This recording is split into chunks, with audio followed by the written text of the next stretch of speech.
राजाधिराज सद्गुरुनाथ महाराज की जय। श्री गुरुदेव दत्त। गुरु ब्रह्मा गुरु विष्णु गुरुदेव महेश्वरा गुरु साक्षात् परब्रह्मा तस्मै श्री गुरुवे नमः।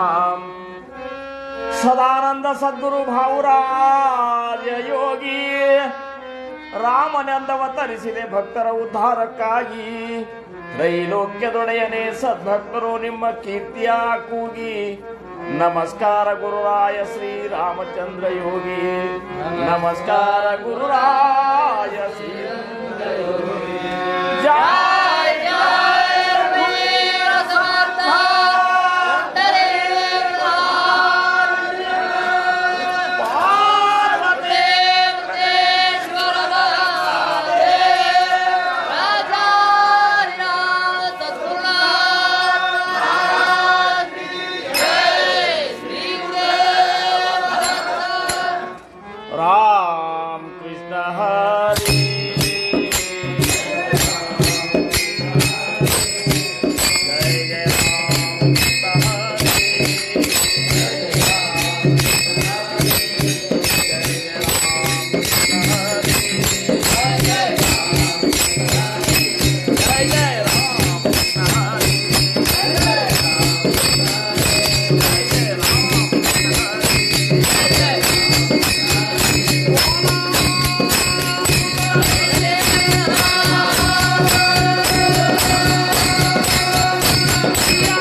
उद्धरिले कुळ आपण तरेला.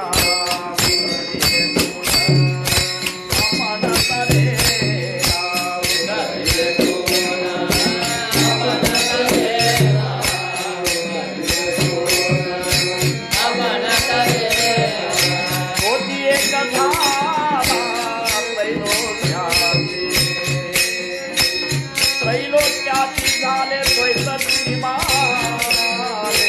ऐसे साधिये साधन.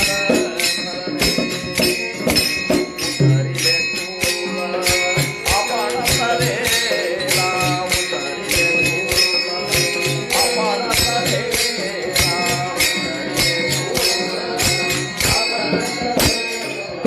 त्रैलोक्यात झाले द्वैतची माले ऐसे साधिये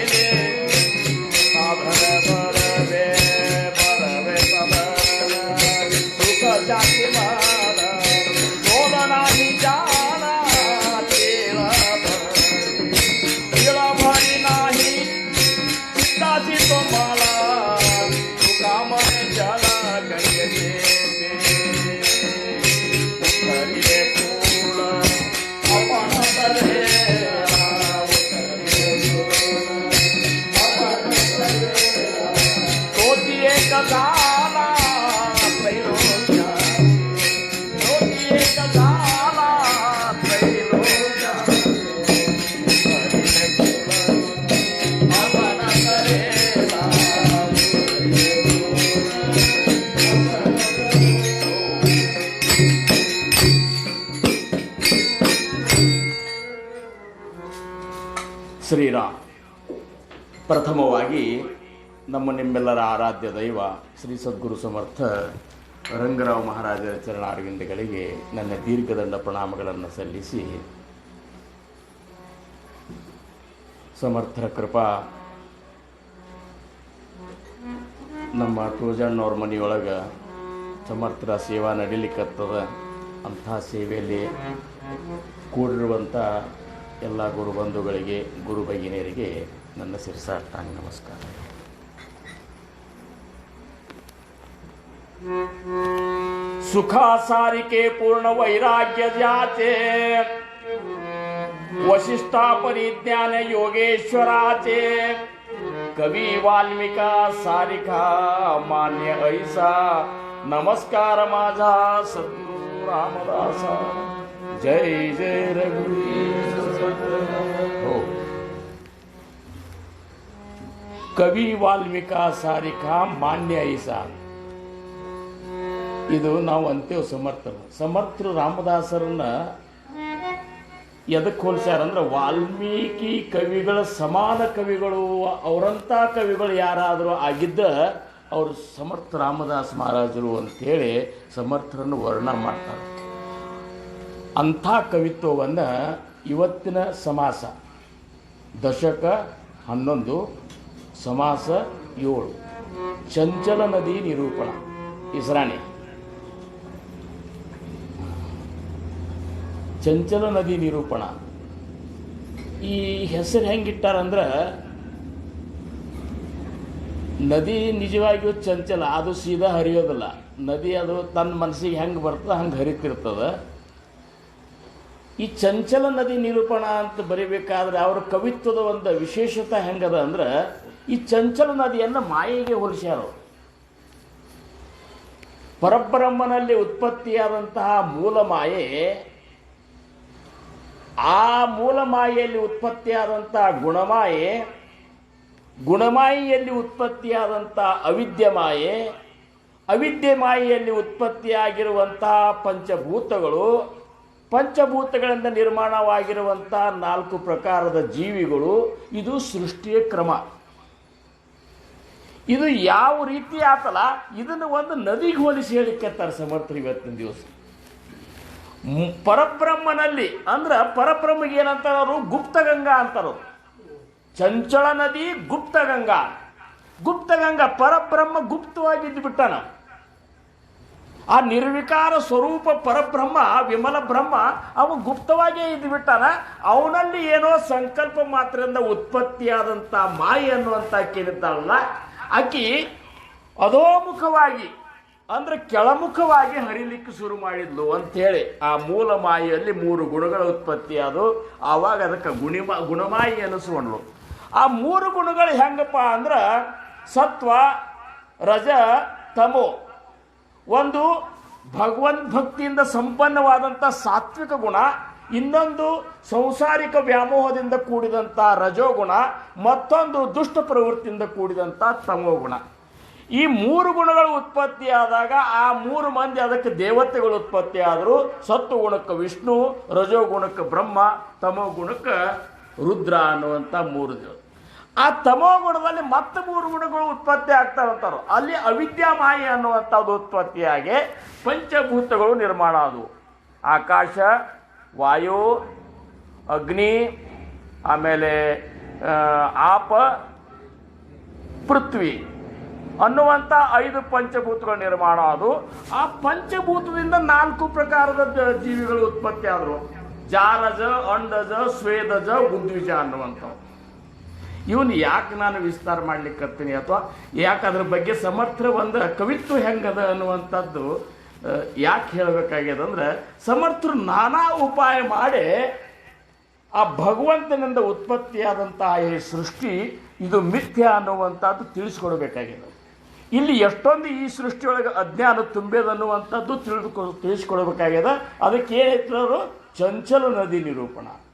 ಇನ್ನೂ ಒಂದು ಸಮಾಸದ ದಾಸಬೋಧನೊಳಗೆ ಕಹಾನಿ ನಿರೂಪಣ ಅಂತೇಳಿ ಒಂದು ಸಮಾಸ ಮಾಡ್ಯಾರ. ಕತಿ ಹೇಳೋದು. ಒಬ್ಬ ಗುರು ಗೋಸಾವಿ ಒಬ್ಬ ಶಿಷ್ಯ ಇಬ್ಬರು ಕೂಡಿಸಿ ಹೊಂಟಿರ್ತಾರೆ. ಬ್ಯಾಸರು ಬರ್ತದ, ಗುರುಗಳ ಏನದೇ ಒಂದು ಕತಿ ಹೇಳ್ರಿ ಬ್ಯಾಸರು ಬಂದದ ಅಂತ ಕೂಡಲೇ ಆವಾಗ ಅವ ಕತಿ ಹೇಳಲಿಕ್ಕೆ ಶುರು ಮಾಡ್ತಾನೆ. ಹಿಂಗೊಂದು 2 ಗಂಡ ಹೆಂಡತಿ ಇದ್ರು ಅಂತೇಳಿ ಶುರು ಮಾಡ್ತಾನೆ.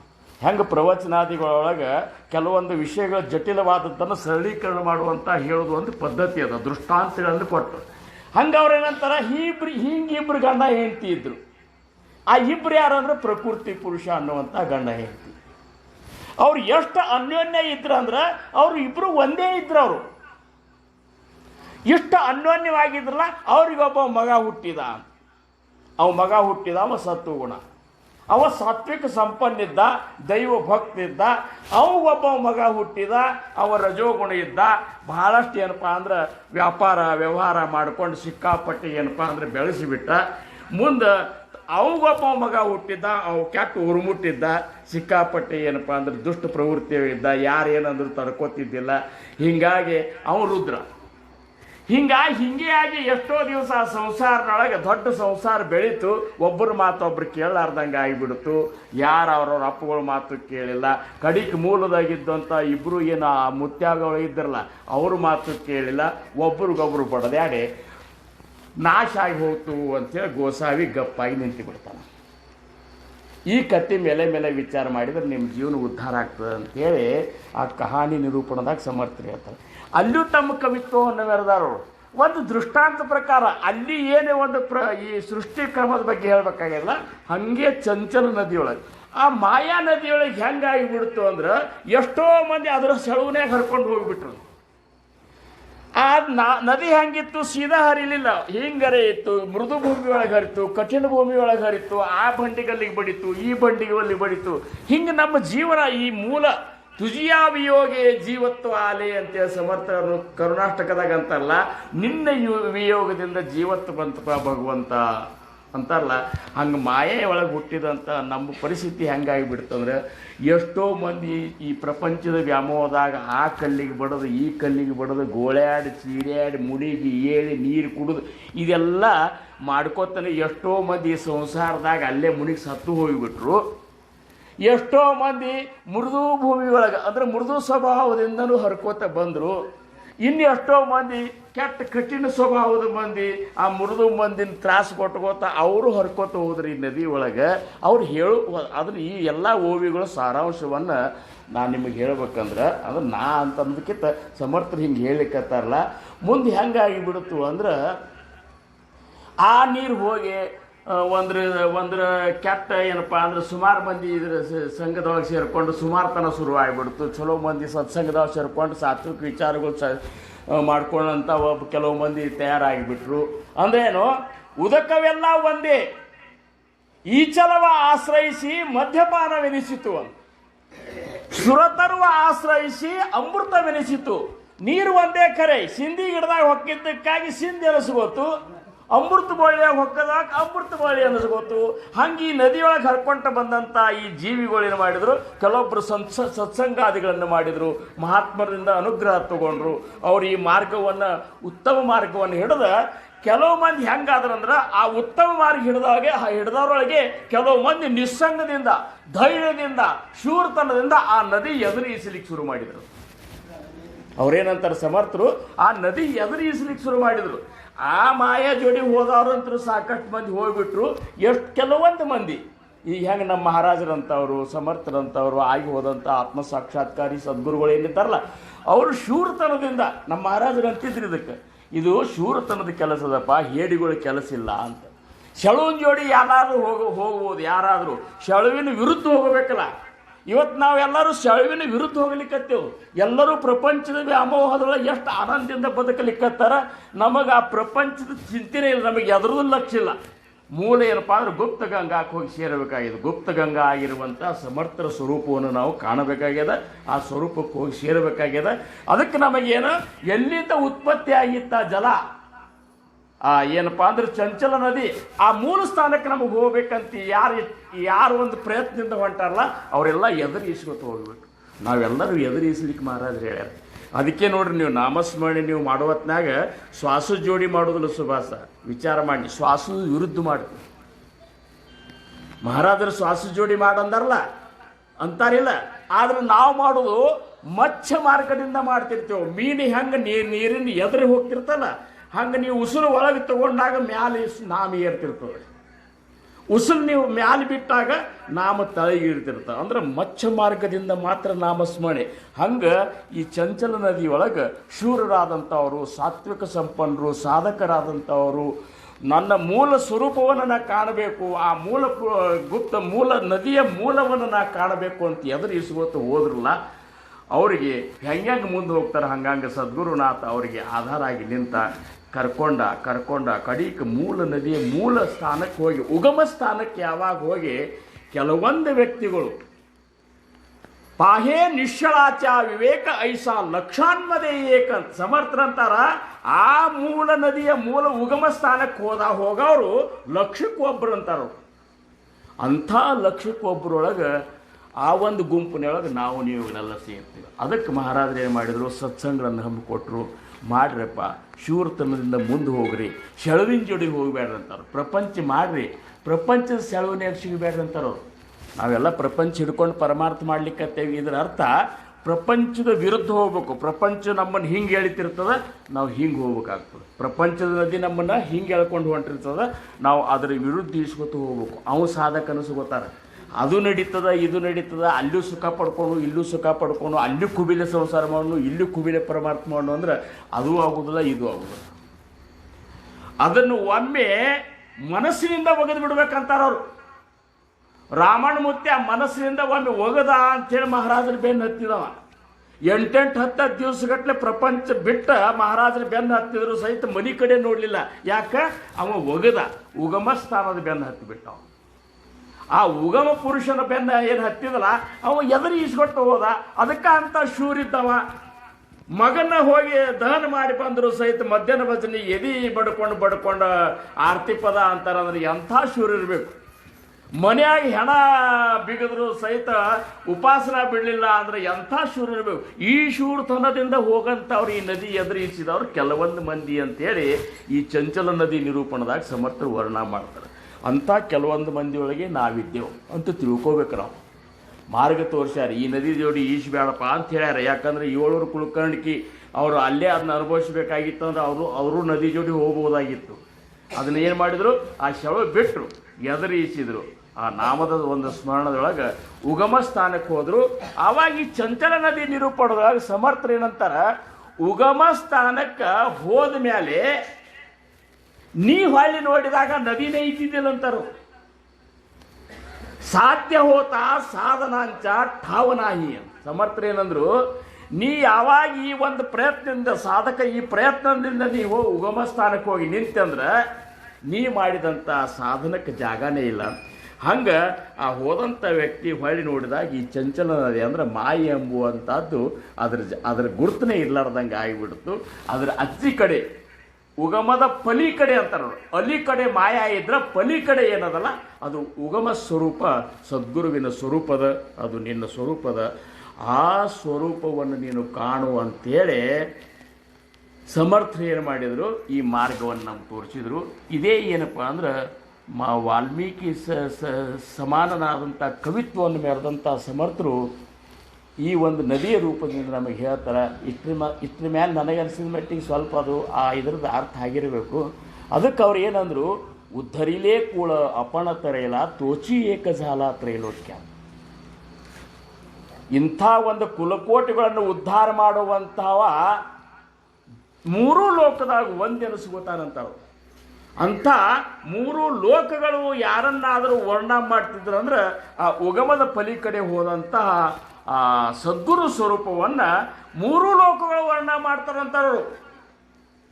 ಯಾಕಂದ್ರೆ ಸದ್ಗುರುನಾಥನ ಪ್ರದಕ್ಷಿಣೆ ಹಾಕಲಿಕ್ಕೆ ವಿಮಾನದಿಂದ ಧಾವಿಸಿ ಇಳಿದು ಬರ್ಲಿಕ್ಕತ್ತಾರಂತ ದೇವದೇವತೆಗಳು. ಅಂಥವ್ರು ಅವನ ಜಯ ಜಯಕಾರ ಮಾಡಲಿಕ್ಕೆ ದೇವದೇವತೆಗಳು ಕುಣಿದಾಡಿ ಮಾಡ್ಲಿಕ್ಕತ್ತಾರ.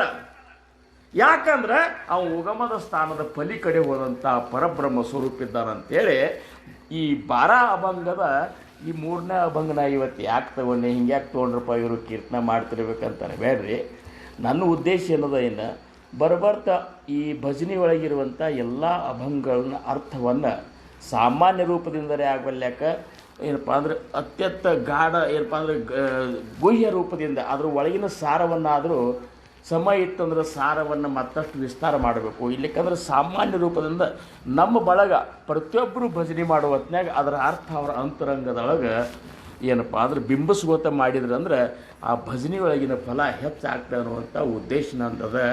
ಅದಕ್ಕೆ ಮಾನ್ಯ ಸುಭಾಷ್ ಅವ್ರ ಮನೆ ವಾಸ್ತುಶಾಂತಿ ಒಳಗೆ ಅದು ಅಹರ್ನಿಸಿ ಸದಾ ಅನ್ನುವಂಥ ಅಭಂಗತಾಗಿತ್ತು. ಅದರ ಮುಂದಿನ ಅಭಂಗನೇ ಉದ್ಧರಿಲೇ ಕೂಡ ಅಪಣ ತರೆಯಲ್ಲ ತೋಚಿ ಏಕಜಾಲ ತ್ರೈಲೋಕ್ಯಾತ. ಅವೊಬ್ಬ ನೋಡಪ್ಪ 3 ಲೋಕದೊಳಗೆ ತ್ರೈಲೋಕ್ಯಾತ ಜಾಲೆ ದ್ವೈತ ಚೀನಿ ಮಾಲೆ. ಅಂಥವು ಹೆಂಗಿರ್ತಾನಂದ್ರೆ ದ್ವೈತದಿಂದ ಅತೀತ ಆಗಿಬಿಟ್ಟಿರ್ತಾನೆ. ಅವನಂತಲ್ಲಿ ಎರಡು ಇರುವುದಿಲ್ಲ, ಭೇದ ಇರುವುದಿಲ್ಲ, ಅಭೇದ ಸ್ಥಿತಿ ಹೋಗಿದಂಥ ದ್ವೈತ ಚಿನಿಮಾಲಿ ಐಶೇ ಸಾದಿ ಏಲೆ ಸಾಧನ ಬರುವೆ ಸದಾ ಕಾಲವು ಏನಪ್ಪ ಅಂಥ ಸಾಧನವನ್ನು ಮಾಡ್ಕೋತಿರ್ತಾನೆ. ಹೆಂಗೆ ಸಮರ್ಥರು ತಮ್ಮ ಏನಪ್ಪ ಅಂದ್ರೆ ಸದ್ಗುರು ಆತ್ಮ ಸಾಕ್ಷಾತ್ಕಾರ ಸ್ಥಿತಿಗೆ ಹೋದರೂ ಸಹಿತ ಸಾಧಕರಾಗಿದ್ದರು ಅವರು. ಹಂಗೆ ಅಂಥ ಬರವೇ ಸಾಧನ ಸುಖ ಶಾಂತಿ ಮನ ಕ್ರೋಧ ನಾಯಿ ಜಾಣ ಅಂತೇಳಿ ಆ ರೀತಿ ಸಾಧನ ಮಾಡೋದ್ರಿಂದ ಸುಖ ಶಾಂತಿ ಕ್ರೋಧ ಅನ್ನುವಂಥದ್ದು ಅವನಂತಲ್ಲಿ ತಿಳಭರಿ ನಾಯಿ ಅಂತ ಒಂದು ಎಳ್ಳು ಕಾಳಿನಷ್ಟು ಇರು ತಿಳಭರಿ ನಾಯಿ ಚಿತ್ತಾಚಿತ್ತು ಮಳ. ಅವನ ಚಿತ್ತ ಒಂದು ಎಳ್ಳು ಕಾಳಿನಷ್ಟು ಸಹಿತ ಮಲದಿಂದ ಕೂಡುವುದಿಲ್ಲ, ಅಷ್ಟು ಪವಿತ್ರವಾದ ಚಿತ್ತ ಇರ್ತದೆ. ಚಿತ್ತಾಚಿತ್ತು ಮಳ ಗಂಗೆ, ಚಿತ್ತಾಚಿತ್ತು ಮಳ ತುಕಾಮಣೆ ಜಳ ಗಂಗೇಜಿ. ತುಕಾರಾಮ್ ಮಹಾರಾಜರಂತಾರ ಅವನ ಇದು ಹೆಂಗಿರ್ತದೆ ಅಂದರೆ ಗಂಗೆಯಂತೆ ಪವಿತ್ರ ಆಗಿರ್ತದೆ. ಅಂಥ ಚಂಚಲ ನದಿಯೇ ಬೇರೆ, ಚಂಚಲದ ಉಗಮ ಸ್ಥಾನದ ಪಲಿಕಡೆ ಇರುವಂಥದ್ದು ಏನದಲ್ಲ ಅದು ನಿರ್ಮಲ ಗಂಗಾ ಸ್ವರೂಪದ ಆ ಜೈಸ ಗಂಗಾವಾವೆ ತೈಸೇ ಜಾತೆ ಮನ ಭಗವಂತ ಜಾಣ ತ್ಯಾಚಿ ಚೌಡಿ ಅನ್ನುವಂಥ ಅಭಂಗ ಮುಂದಿನ ಒಂದು ಅಭಂಗ ಬರ್ತದೆ. ಇದನ್ನು ಮತ್ತೆ ಸಮಯ ಇದ್ದಾಗ ನಾವು ಇನ್ನೂ ವಿಸ್ತಾರ ಮಾಡೋಣ. ಆದರೆ ಉದ್ದೇಶ ಮಾತ್ರ ಕಾಕಡಾರ್ತಿ ಹಿಡ್ಕೊಂಡು ಸರ್ ನಮ್ಮ ಭಜನೆ ಒಳಗಿನ ಎಲ್ಲ ಮರಾಠಿ ಅಭಂಗಗಳನ್ನು ಕೀರ್ತನ ರೂಪದಿಂದ ಆಗಲಿ ಪ್ರವಚನ ರೂಪದಿಂದ ಆಗಲಿ ನಮ್ಮ ಈ ಮುಂದಿನ ಪೀಳಿಗೆ ಅದರ ತಿಳ್ಕೊಂಡು ಅವ್ರು ಮಾಡಿದ್ರಂದ್ರೆ ಅರ್ಥ ಮಾಡ್ಕೊಂಡು ಮಾಡಿದ್ರಂದ್ರೆ ಪರಮಾರ್ಥ ಆಗ್ತದೆ. ಇಲ್ಲಕಂದ್ರೆ ಅದು ಪರಮಾರ್ಥ ಅಲ್ಲ, ಸುಮ್ಮನೆ ಪದ್ಧತಿ ಅಂತ ಮಾಡಿದ್ರಾಗ ಪ್ರಗತಿ ಇಲ್ಲ. ಮಹಾರಾಜರು ಹೇಳ್ಯಾರಂತ ನಾಲ್ಕು ಹೊತ್ತು ಭಜನೆ ಮಾಡೋದ್ರಿಂದ ಅದರಿಂದ ಪ್ರಗತಿ ಆಗೋದಿಲ್ಲ. ಆಂತರಿಕ ಪ್ರಗತಿ ಆಗಬೇಕಾದ್ರೆ ಅರ್ಥ ಮಾಡ್ಕೊಂಡು ಮಾಡಬೇಕು. ಆ ಅರ್ಥ ಮಹಾರಾಜರ ಕೃಪಾದಿಂದ ನಾವು ನೀವುಗಳೆಲ್ಲ ಮುಂದಿನ ಒಂದು ಸತ್ಸಂಗದಾಗ ಅಲ್ಲಿ ಮುಂದಿನ ಯಾವುದೇ ಅವಕಾಶದಾಗ ಭಜನೆ ಅಭಂಗಗಳ ಬಗ್ಗೆ ನಾವು ಆದಷ್ಟು ಏನಪ್ಪ ಅಂದರೆ ವಿಸ್ತಾರವಾಗಿ ತಿಳ್ಕೊಂಡು ಅಂತ ಹೇಳ್ಕೊತ ಇವತ್ತಿನ ನಾನು ಸೇವೆಗೆ ನಾನು ವಿರಾಮ ಕೊಡ್ತೀನಿ. ಹೌದನ್ನ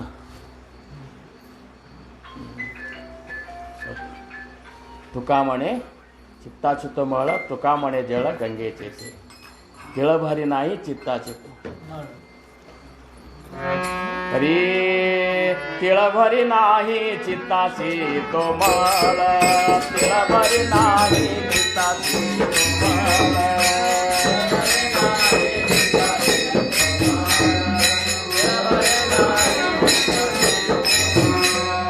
तुका म्हणे जळ गंगे दे तुका म्हणे जळ गंगे दे गंगे दे उतरीने फूल आपण करेला उतरीने फूल आपण करेला उतरीने फूल आपण करेला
आयुष्य व्हावे तया कुळा माझ्या सकळा हरीच्या दासा कल्पनेचे बाधान हो कोण काळी ही संत मंडळी सुखी असो अहंकाराच्या वारा न लागो रासा माझा विठ्ठलासा भाविकाशी नामा म्हणे तया असावे कल्याण जामुखी निदान पांडुरंग पुंडलिक वरदान श्री ज्ञानदेव तुकाराम